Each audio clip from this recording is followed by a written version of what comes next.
and proud. Harry Potter is dead. Nah, man, you know what? Screw this. Roll the intro. It's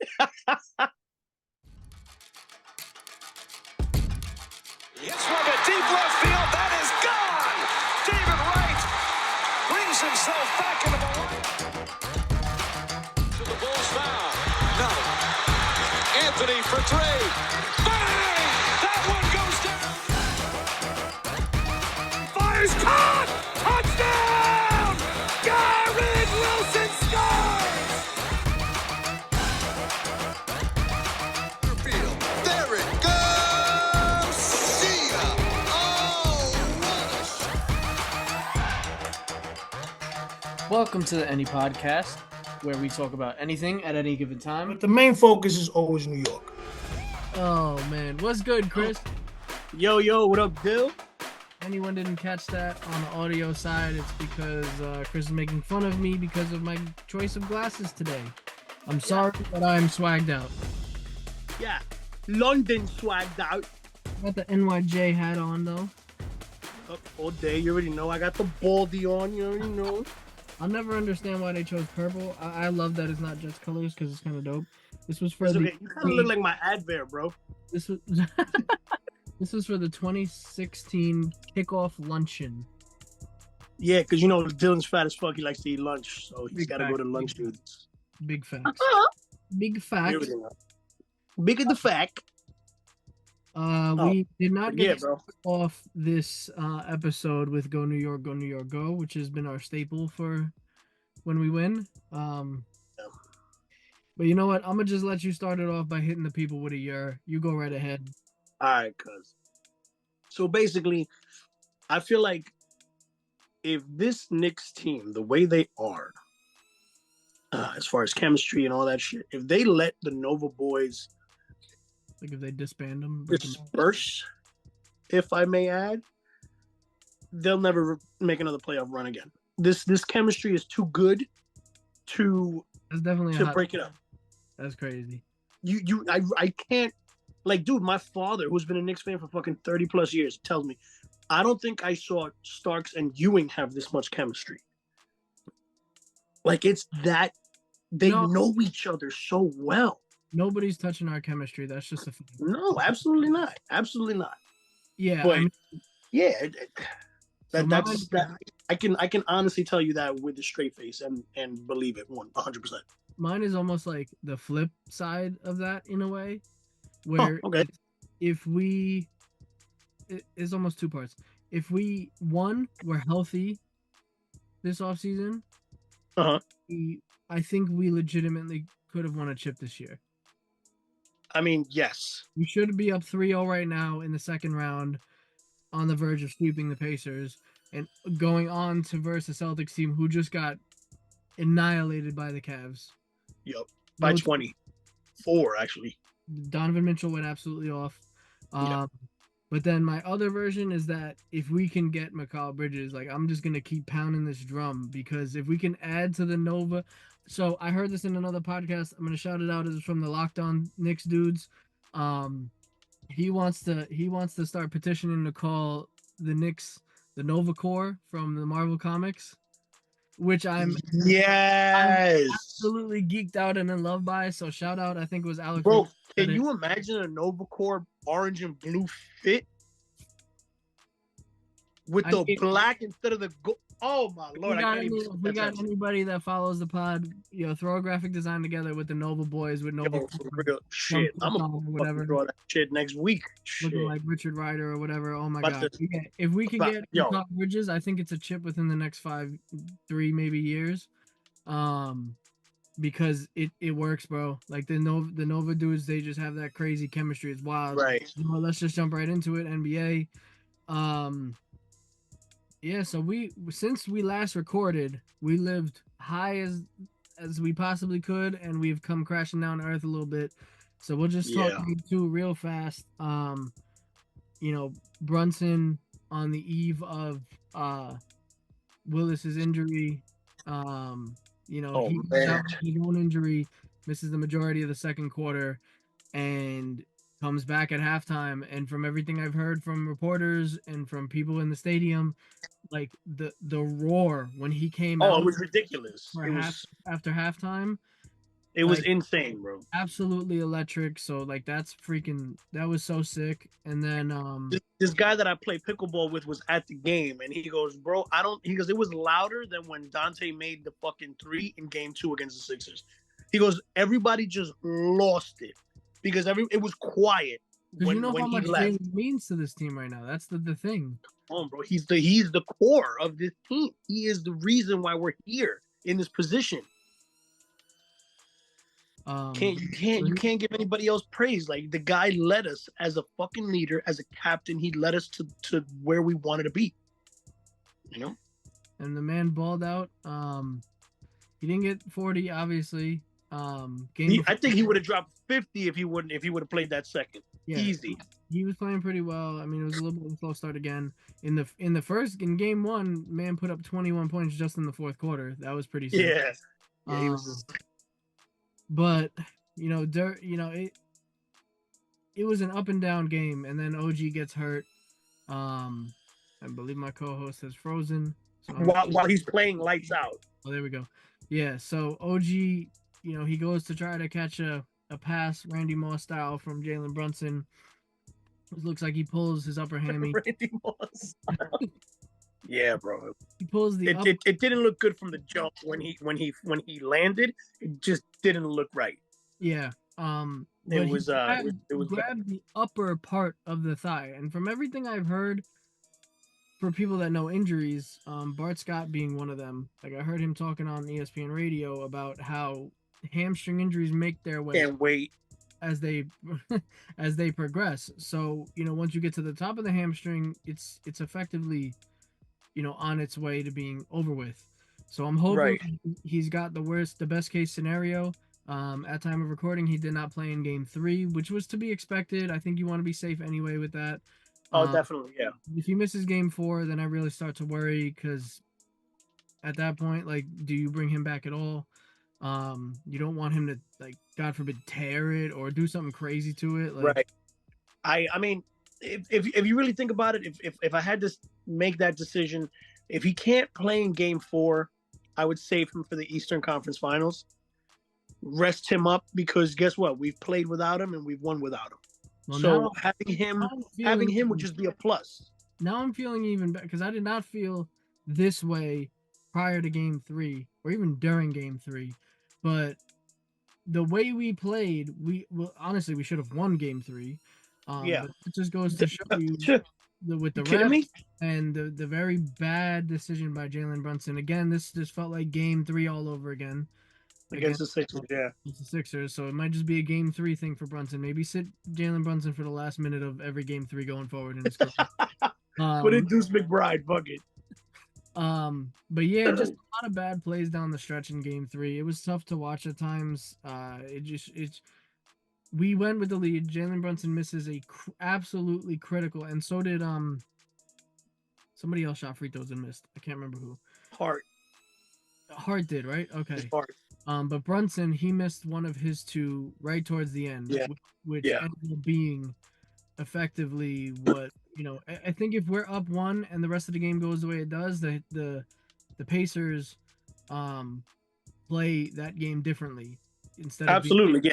And honestly, that kid name Hart, dumb fuck, whatever the fuck his name is, he got lucky with that shot. Yeah.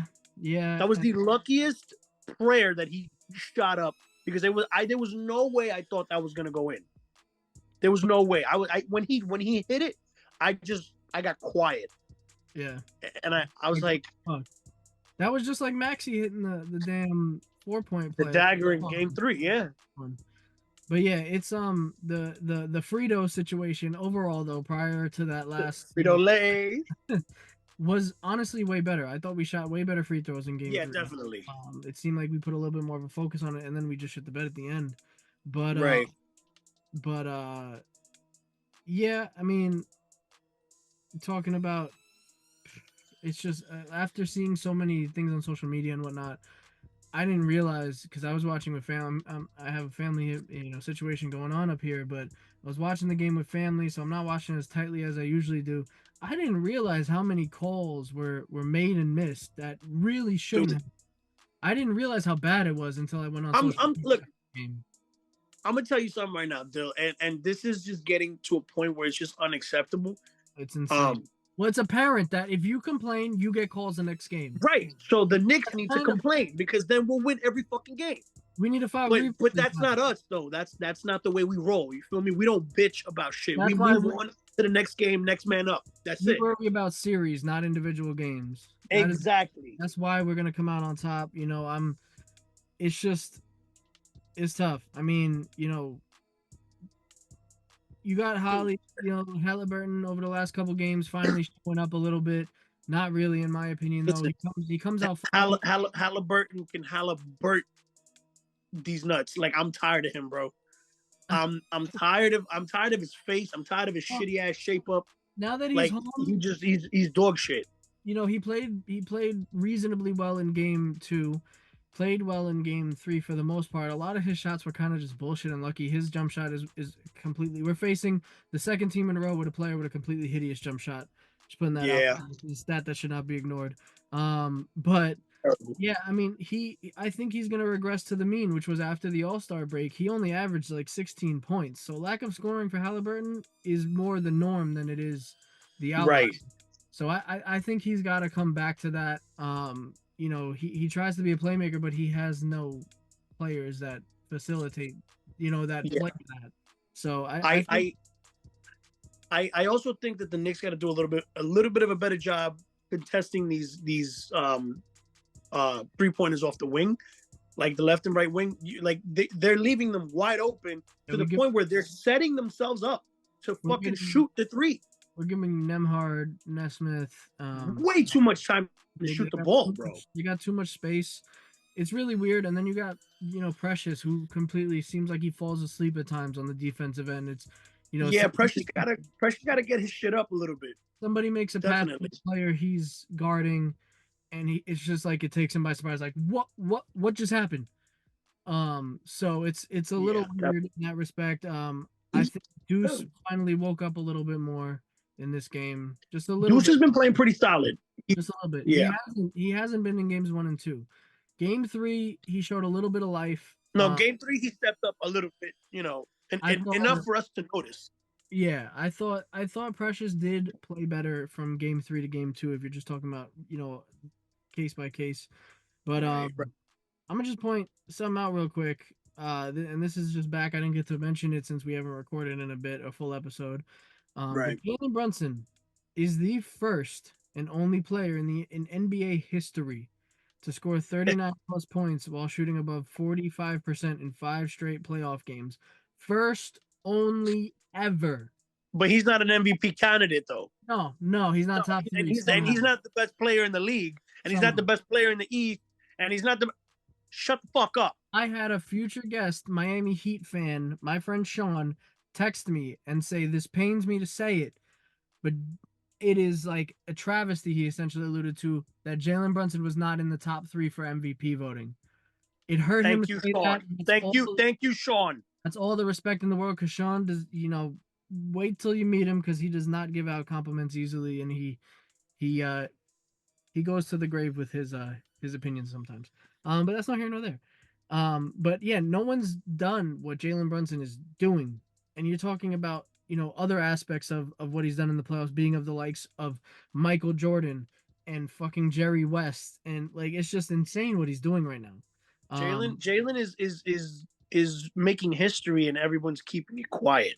Yeah, you feel me? Like he's not getting. But the funny thing is, and I've noticed this with every interview that he gets, he doesn't praise himself. He doesn't give himself that recognition. You're talking about Brunson. Right. But when the chips are down and we lose a game, he's the first one to be like, that was on me. Like, that's my fault. Game 3, he said that was a terrible decision, what he chose to do. And frankly, I know you didn't like me coming after Brunson, but you have to hold your stars accountable, because they're the ones with the ball in their hands in the final seconds of games. And he absolutely deserved the criticism he got, because it was an absolutely terrible decision he made. Yeah, that shot that he did. It was bad. It was very bad. It's just bad. And I haven't lost complete faith or anything like that because we've literally seen this. It feels scripted because it's almost going the exact same way, where As the Philly series, yeah. everybody kind of doubts us to win, at least one of the first two games. We win both. Game 3 comes out after, a coach going crazy. They win. Now Also, Carlisle, wake up sorry, but you fire us back up. I have lost respect for two people in basketball that just, to me, were cool in my book at one point. Like, one is Joel Embiid. He can go eat shit. My man. And two is Rick Carlisle. Rick Carlisle made such stupid excuses for the reason why they were down. You're a small market team, and we don't get small market team, bro. What the fuck? What about OKC and Minnesota getting every single call? And honestly, on every game, some degree, Denver, and yeah, not an insanely major market. They are definitely bigger than most other cities, but they are like, the whole argument about being a small market team and we need to get fair calls too. Like, stop it. It just, dude, it makes no sense to me why. Wait, let me not do that because then I can't hear myself.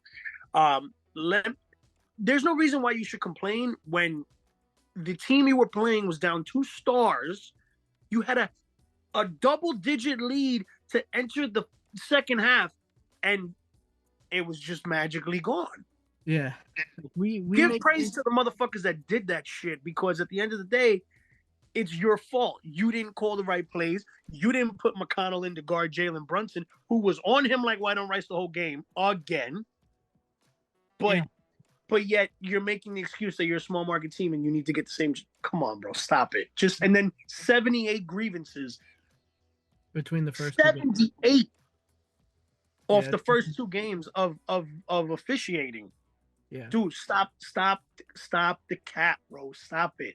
I'm gonna just point out. I just used a Gen Z terminology, and I feel disgusting. But stop the cap. Yeah, before please move on, I want to point out Devo finally is looking like himself again. Yo, Devo balled out. Yeah, I mean, it wasn't definitely. Well, he dropped 35, right? It was 35 at one point. I forget what he ended up with. Yeah, I think he ended up with 35 because I was pretty pissed that Jalen didn't pass him the ball in the last seconds of the game last night. I have one actually more thing to mention. Yeah, like Devo, it seems like he's back. Hopefully they could pull it together. Brunson gets a little bit more rest, and his leg, ass, whatever. I'm kind of scared of what you're about to say because you kind of gave me like a little smirk, like it's either like really inappropriate or something like really cool. No, inappropriate. I guess if I had to pick between one of those two, it'd be inappropriate, but it's not really. No, I think it was after game 1 or game 2. No, game 1, because whichever game it was. But a reporter asked Josh Hart if he ever gets tired, because my man has just been running around the court fucking shit up, as he has said in his own podcast. Once you're done with this, I'm sorry to cut you off. Once you're done with this, I'm gonna say another thing to add on to that. You're gonna laugh. Okay. But he says, when my wife is arguing with me. And it was just such a small throwaway line, but I lost it when I heard that in the post-game. Dude, don't we all feel that on a personal level? Josh Hart just more and more becoming my favorite Knick possibly of all time, especially going up to Reggie post-game and saying, Yo, I think they're saying fuck you. I don't know if you heard it. I don't know if you heard it, but I think they're saying fuck you, man. Yo, that's Josh is hysterical. But honestly, the ear cup like he's excited to hear what Josh Hart's about to say. Right in your fucking face. Fuck you, right into the telecast mic. Yep, but yesterday it was funny. Yesterday during game 3, at one point the announcers go, "Oh, breaking news," and I'm like, "Fuck!" I was like, "What?" And they go, "Josh Hart is sitting on the bench for the first time in the NBA playoffs." I'm like, which I actually, it feels weird, but it just feels like a hand in hand thing where you finally sat him and we lost. Yeah. Let Josh Hart run until his legs fall off, because that shit made us win. Yeah, like he literally says that's the reason why he doesn't practice, so he could just leave it out on the game. Yeah. I'm like, I'm perfectly fine with that. Like, go right ahead, bro. Do your shit. You know what I mean? But Yo, if anybody wants to talk about Tibbs and the playing time and whatever, you're all wrong because OG Anunoby is the only one where Yo, you that sound like a 4-year-old talking about like juice pops. You're all wrong. Like you're all wrong. The best juice pop is the blue. It's not the red. Fuck you. none of these injuries have anything to do with running your players ragged. Yeah, no, OG's absolutely not. maybe, but I think that was just a freak thing where he tried to overextend. They say that you can pull hamstrings and stuff when you're overworking yourself. I pulled my hamstring on the first tryout of softball 6-7 years ago, and It was at a buffet. He's lying. It was at a. It was not. That was a different incident. He was getting mac and cheese and he scooped too hard. Yeah. Well, no, that was the summer of 2020. No, that was COVID. But no, Open mac and cheese. I was not in shape. I had not been running myself ragged. You could pull a hamstring for no fucking reason at all. So I think that was just a freak thing, and none of this has to do with Tibbs or whatever. I'm a Tibbs defender now, probably till I die. So, but I anyway, love Kobe. let's move on to our other blue and orange team, and then the pinstripe team. We'll move on to some baseball real quick before. Absolutely, yeah. I'll let you. I'll let you chew. I'll let you chew. I'll let you chew. Shout out. I'm gonna let you chew. All right, no, but honestly, listen, the Mets are all right. The Mets are they're doing their thing right now, but they're also not really. They're not impressing me like they were at one point. They took 2 out of 3 from the Cubs, and I saw the weirdest calls in back-to-back games that I've ever seen in my life. One, I went to the game last Wednesday night with my fiance. Great seats, $15 a piece. Awesome.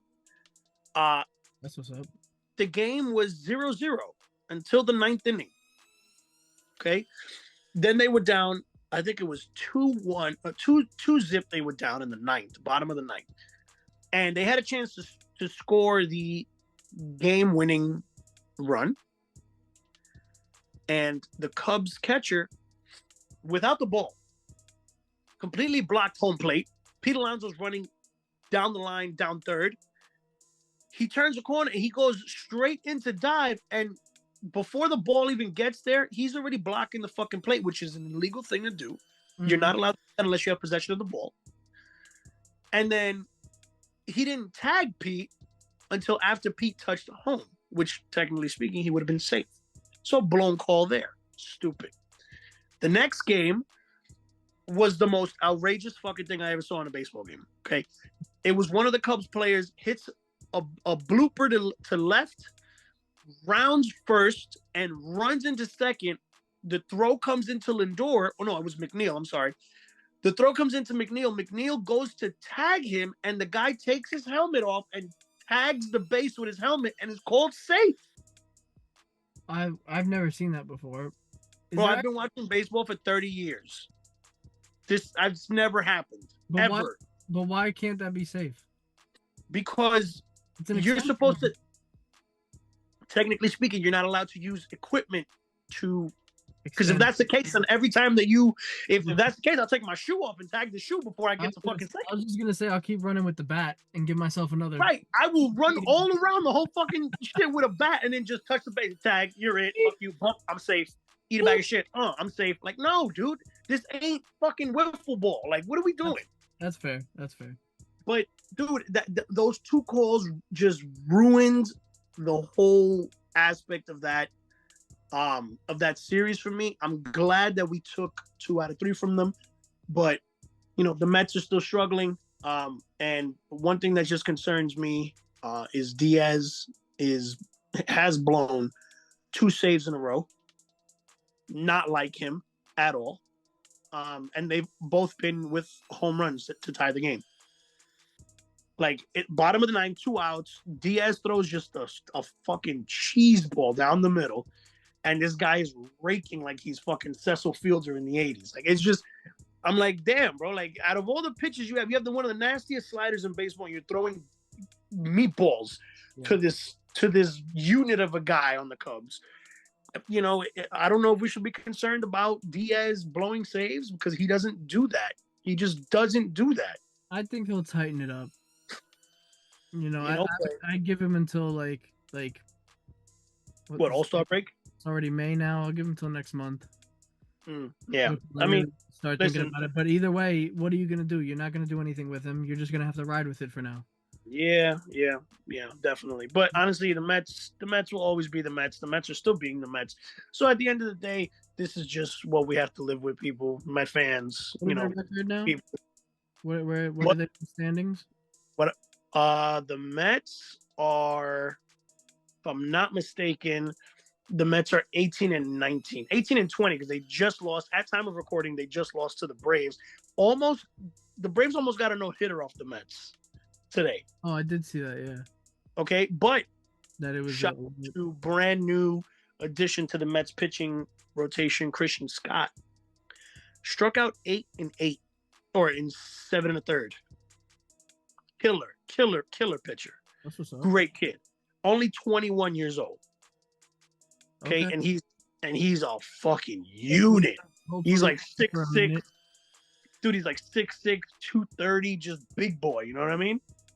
But yeah, you know, Met fans are always going to be concerned regardless. But it's neither here nor there. But throw them Bronx Bombers at him. My Yanks, we took.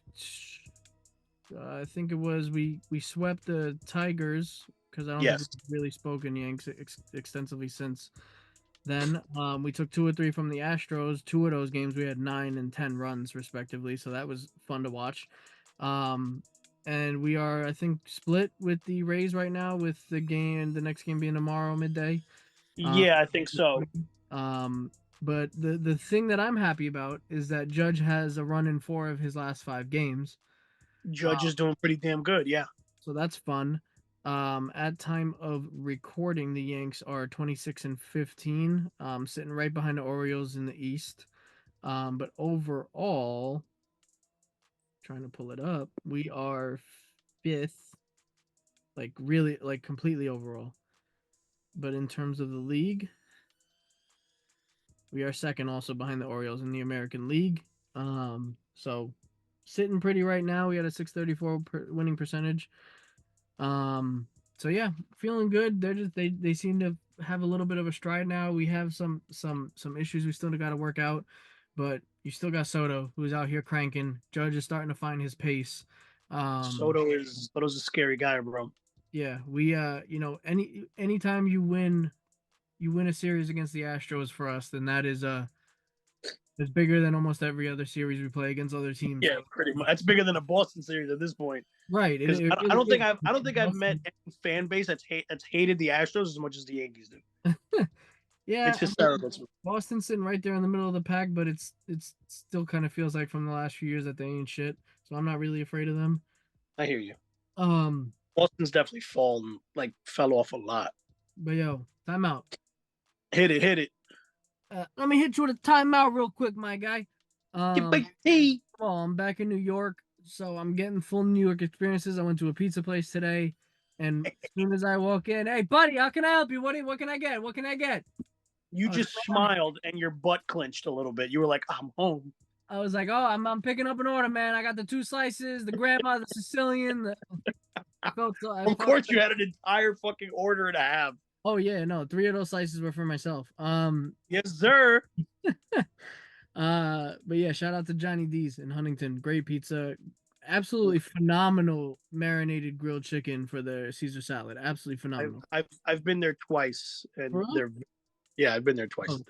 Their grandma slice is very good. Super. I had the grandma, yeah. Super underrated. I had a grandma, a pepperoni, and then a chicken bacon ranch to finish it off. Oof. I'll send some Tums from Florida. All right, how about that? Their chicken bacon ranch might be one of the best I've ever had. It's that good? Oh, insane! It was. I took the first bite because I really got that to share with my wife. I took the first bite and I was just like, "Oh shit!" And I just kept shoveling. You were like, "Yeah, I'm not sharing this with my wife." I got it, And I was like halfway through the slice. And I was like, "You want some?" She was like, "No, well, you're not getting one if you don't take it now." She was like, "Cut me a piece." I was like, "Cut me a piece." I love that. Finish the rest of that. But yo, the timeout is what is a wish that never happened moment in New York sports history for you? I have two. Okay. One is a quick one. I wish Jose Reyes never left the Mets. Okay. Because I feel like he would have thrived more if he would have stayed with the Mets. About Mets, but I wish that David Wright never got hurt or declined the way he did, or yeah, no, but I was always a big Jose Reyes fan as a kid. But the second one has to be that I really wish that Melo never left the Knicks and was a part of this team. yeah. I wish that he just waited till free agency to come and didn't gut our fucking team. Right. Because that Right. team, if he signed as a free agent, that team would have done some work. Yeah. He had talent. Yeah, I wish Melo played that a little bit differently. All he had to do was 3 months, and he wouldn't have gutted the team he was going to. I never understood that about stars. Like, Yeah, no, I didn't get it either, but that was honestly the biggest putt gunch. What the fuck is a putt gunch? A gut punch. I'm about to start saying gut punch like that. putt Yeah, gun. that was a putt gunch right to my putt. Well, if you say it with like a British accent, nobody they're gonna think Putt gunch. Yo, that sounds like a putt gunch. that sounds like a beer. Oh, Mike, I got a putt gunch. Please, a point of putt gunch. What's wrong? We have no fucking. Man. But mine, Yeah, what was yours, bud? I got two also. I don't know if the second one is valid or not, but I wish that it's kind of minor. But I wish that Darrell Revis never went to another team.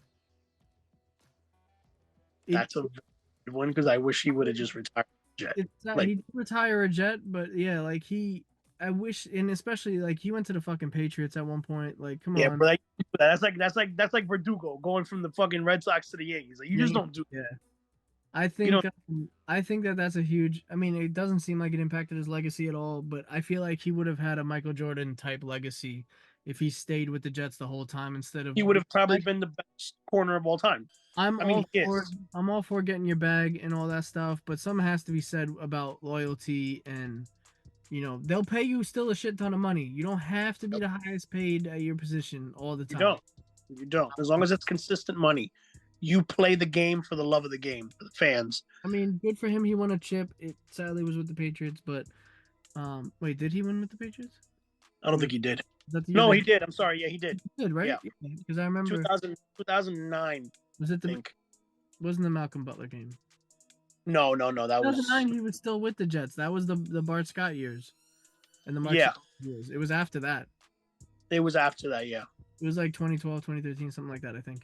But anyway, it wasn't 2012 because they lost to the Giants that year. Oh yeah, true. So it had to be right after or in between. The second time, Tom Brady, you're a bitch. I'm just saying. Just want to yell that quick. But my other one. And I don't know if this counts because I don't know if it's history yet because it's still happening. But I wish this Knicks team never got fucking decimated by injuries. Yeah, bro. I feel like we're gonna look back. The funny thing is, I knew you were gonna say that as your take as soon as I came up with that. I was like, yo, he's gonna be like, yo, I wish Randall never got hurt. I wish Mitch was good. OG, Bogdanovich, like. Yeah. This is just something that we are very passionate about, guys. We really think that this team doesn't need anything but bench help.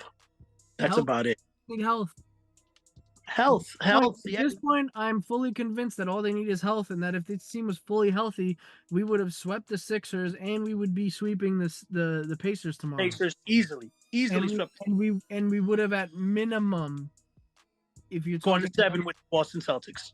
Minimum, yeah. If not, I'm thinking maybe 6 games with Boston with us at full health. Yeah. But yeah, I mean, absolutely tough. Let's talk about the team that actually won their third playoff game, which would be our Blue York Rangers. Oh, wait, what is their chant again? No, bro. I went straight to Panera, got some bread right after the game. Panera bread, yo, that deflection was disgusting. It was insane. It was disgusting. Their penalty kill has been historic in these playoffs. Yeah. They killed 10 in the first 2 games. Yep. I didn't really look up what the figure was for game 3, but they somehow came into Carolina and fucking stole game 3, which was Dude, they fucking scored a shorthanded goal on their power play twice in the series already. I think I know Mika and Kreider scored in was it game 3 that I'm thinking of? Am I getting that right? Because Trocheck won game 2. Trocheck was the one who hit the goal in overtime in game 2 to win in double overtime, and then in overtime it was Panarin with the nice As of right now, it doesn't look like we're getting the sweep though. Carolina is up 3-1 at the end of the first. Oh fucking way! Don't tell me that right now, Honestly, bro. did not know that we were playing it. I thought it was an 8 o'clock game. I thought it was an 8 o'clock game as well. Oh, Back to my phone, honestly, to check the stats from game 3, and I'm seeing we're down 3-1. But we are also, in terms of penalty kill, we're incredible. We are also, I think, top of the league in terms of coming back. Yes, so we are. I'm not that scared. Once we finish recording this, I'm popping right in, and I don't care who's watching TV in the living room. I'm putting the Rangers game on. Yep, I'm putting the Rangers game right on TV, right over there. I don't care. But yeah, I mean, we have 2 out of the first 3 games going overtime plus. Like, it's been a wild just playoff run with them. They've won their first 7 games of the playoffs. Like, there's not enough positive that could be said about this team. No, they're just on fire. They have so much chemistry that we don't want to ruin that. You know what I mean? This is a long time coming. These Rangers and Knicks have hella crazy parallels to them, in my opinion. You have players who play all the time, like Hart and Trocheck. You have and are hitting clutch shots at the end of games. Like you have Panarin and like Brunson. I feel like they're almost maybe the equivalent of each other. Yeah, I think they're the star scorers. They're essentially carrying their teams. Like it's wild what they're doing. And then you have defensive stoppers in Mitch Hartenstein and Sheshi. Right, dude. I heard something the other day that really tripped me out. I think I was listening to not Boomer Carton, to Craig Carton, because he's not Boomer and Carton anymore. I was gonna say, yeah, a lot has happened since Boomer and Carton. And he said that 94 is happening in 2024. Yep, 30 years later. Said the Knicks are great. The Rangers are unstoppable. There was an earthquake. And there's rap beef. And there's rap beef. It's we're living in 1994. What are we doing right now? Are we reliving 94 right now? Is this wild? Absolutely, we are. Holy shit, bro. I'd be all because how far did the Knicks go in 94? They went to the They went to the Eastern Conference Final. No, so they went to the finals and lost. Yeah, right? Yeah, they played against Houston and they lost. They got fucking. I think it was 4-1. They got 4-1. That was the Olajuwon series. Yeah. I'm all for that. If we can pull it off, I'll take a game 5 loss in the finals this year, because I think that we are like just hopping back to the Knicks. I think we are in the year before the year era, where what? I love how you just said hopping back to the Knicks because they matter right now. Let's go. Let's talk Knicks. Fuck everybody else. I said in the emergency pod that we may not talk about much else besides the Knicks, and we've actually done a good job of not only talking about the Knicks, but just bringing it back to the Knicks. The Knicks real quick. Real quick. Yeah, but I think this is the year. Man, if only I put that fucking sandwich down that one time, I'd look just like Chris Hemsworth.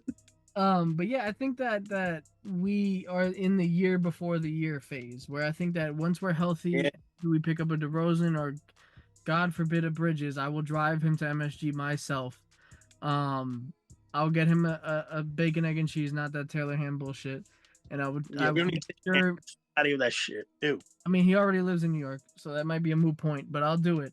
But yeah, if we can wrangle up just another player that furthers the cause, and they have to buy into Tibbs' way and the camaraderie of the Knicks, if we could get that one more perfect piece, this team is special enough, man. They have it in them. They're winning games at all costs.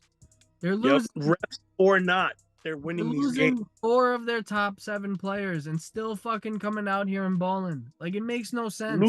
Losing their star player, their leader, for a quarter and a half, and still coming out on top. and he's still playing hobbled. Yeah, you saw him yesterday. You saw him yesterday when he was checking in. He had a fucking ice pack on his ankle. He's trying, man. He's gonna. I told you, and I told B Flow. Shout out from the past episode that Yo, he can walk. He will play. That's the type of dude he is. He's not gonna stop. they Like, asked him as soon as that game 2 was done. They were like, "How do you feel?" I'm fine. yeah, like I'm. Are you ready to go? I'm ready to go. I'm fine. He did say They I'm gonna asked Coach Shits, how's he doing? He's fine. I'm like, yo, this guy's a fucking robot. Walks. That's all that matters. But Are you breathing? I'm on the court. That's it. I'm on the court. I'm gonna flawlessly transfer us back real quick to the orange and blue of the ice. I know you got a little Islanders mention in there, even though they're out the playoffs. So I'll let you pick that up. Yeah. Listen, man. I think they got to do. The Isles got to pick somebody up, at least to play some defense for them, because the Isles have a solid offensive strategy as far as scoring, maintaining, the consistent flow of scoring. Because they at one point in game 1 and 2 against the Hurricanes, they were up 3-0 and 2-0, and they just keep beat up because their team plays dog shit defense, double D's, dog shit defense. Dylan DeFranco, it's just what. Okay, so the Isles have to pick up a bopper, a brawler, a Rempe, a Fock, a big guy that's gonna put motherfuckers in their place during a good lead stretch, so that way they can keep the leads going further into the games. Because I feel like once it's like past the second period, they stop playing defense. They kind of fall apart there. So I just they gotta get a brawler. They gotta get a guy that's gonna really put guys on their ass. Pause. And that's about it. Yeah, that's enough of the Islanders that I would like to talk about in this episode. But let's just mention Matt's gonna fuck you. That's fine. They're in the playoffs. It's not my problem. Let's just mention a couple of Jets things real quick. If you have a Giants mention, we can mention that real quick, and then let's hit it off. So, we got John Franklin Myers. Was traded in all of the draft stuff. I think we got like a 6 for him. I think that's terrible value for someone as productive as him and someone who clogs the lane on run defense. That worries me a little bit. I know we have guys that could take his place, in my opinion, but I still don't love it. I think we could have got better value. I didn't think that needed to be a draft day kind of trade or right before day before draft kind of trade. But and then also something that I found interesting was CBS listed the top remaining free agents, and I haven't checked. I don't think I heard that any of these guys were signed yet, but this was probably week or so, 2 weeks maybe. Right. And they listed remaining free agents and the best fits for them, and they had the Jets linked to Justin Simmons, the Denver safety, which I'm all for because I've looked at him, and there's the other guys like Diggs and everything. But we need one more safety. We need one more piece on the defense definitely need somebody to cover up the backfield, because it can't just all be Sauce. You know what I mean? It can't just all be him. Right. We need somebody to help him out. You know what I mean? When Revis was there, he had fucking Cromartie. Like, it flowed. So we need that type of flow for Sauce as well. Mm-hmm. Facts. Before we check out these deuces real quick, shout out to NYCFC. They're a little bit outdated, but I think it was a couple weeks ago. They beat my current local team, CLTFC. That was a fun game. They're currently tied with CLTFC in the table in the Eastern Conference, both at 11-4. So some fun parallels there. They have like insanely similar like stats across the board in terms of win, losses, draws, all that stuff. They are both 4-2-5. But yeah, I mean, they're playing Toronto right now. They're in the 19th minute. It's 0-0. They lost to Colorado 2-0 last Sunday, I think it was. I love never say 0-0 when you talk about soccer. It's always 0-0. I love that. It's 0-0. 0-0. So yeah, all around they're playing good. They beat New England and DC 2-0 apiece, and then they beat, like I said, Charlotte 2-1. Those are their last Right. 4 games or so. So hopefully they could keep it pushing, regain that loss from Colorado and beat Toronto real quick. So that'll be fun. Toronto's up there, their 3rd spot in the Eastern Conference. We are not. We're 2 games behind, I think, from them. So we're not catching up just yet, but we could put in some work. New York Red Bulls are right there, a couple spots above. I always forget to mention the Red Bulls. I just had somebody tell me that yesterday. It fucks me up because like even when they were all New York's only MLS team, they were just there. CFT has really NYCFC has really stolen my heart in terms of New York football. But yo, what are we checking up these deuces to? All right, I got something that I've been dying to try of the ones that we put on the bottom of the notes. Okay. What is worse? If a New Yorker starts an argument saying look, or if a New Yorker starts an argument saying listen. Listen, look, buddy. Look. You gotta either go by ethnicity or you gotta go by neighborhood. Like, because if it's an Italian guy going, listen, that means like you need to shut the and listen. No, I think that's about to be either some insanely important shit or the most useless shit you're about to hear. Well, and then I think when somebody says look, I think some serious happened, like some negative. Look. Yeah. I can tell you. Look, I don't know. Your test came back negative, but your wife's is positive. Like, oh shit, damn, that's fucked up. Tony got shot in 112th. Look, it's bad. But if you got listen, just like listen, like you're out of pocket right now, like you wilding right now, like that's just right. But like if you got a guy, like I literally just heard somebody. I think that's what might have sparked this topic was that I heard somebody on ESPN radio called up, had the Italian draw and everything, and he was just like, guys, listen. Jalen Brunson is doing things nobody does. Listen. It was that guy Adam from South Jersey, right? Yeah.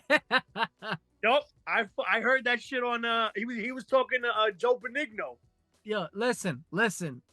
I gotta tell you guys, the Knicks are gonna win a championship in the next year and a half.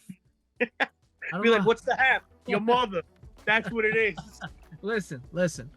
If I had to pick, I don't want to hear look, because I feel like some like serious is about to be told to me, and I don't want to hear none of that.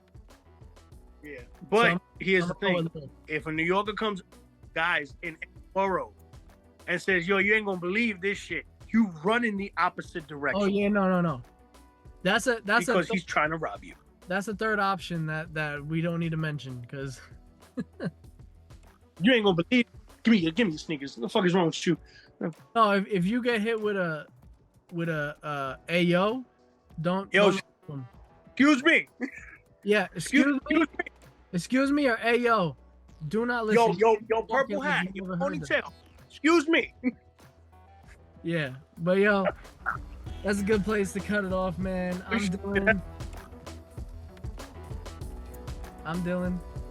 I'm Chris. There we go. It's the Any Sports Podcast. We'll talk about anything at any given time, but the main focus is the New York Knicks because they're amazing and I love them. A goodbye, a holla. Holla if you hear me. See you. Yeah.